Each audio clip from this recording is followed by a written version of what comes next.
Bagong head coach ng FEU Tamaraos na si Sean Chambers, nasubukan na. Narito ang sports news. Sa mundo ng palakasan, ang latest malalaman sa DWIZ Sports News.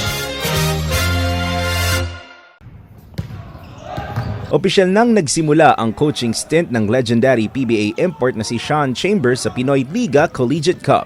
Matatandaan na inanunsyo ng Far Eastern University noong Marso na si Chambers na ang tatayo bilang bagong head coach ng FEU men's basketball team para sa nalalapit na Season 87 ng UAAP. Ayon kay Sean, magandang panimula para sa kanila ang ganitong klase ng preseason tournament dahil bukod sa first time niyang humawak ng team sa Pilipinas bilang isang head coach, nakatutulong ito sa kanyang pag-a-adjust, hindi lamang sa kultura kundi pati sa sistema. Dagdag pa niya habang nasa transition period, hinahayaan niya muna kung ano ang nasimula ni na Coach Denok Miranda at siya ay kumpiyansa na next week kaya niya nang mag-full control.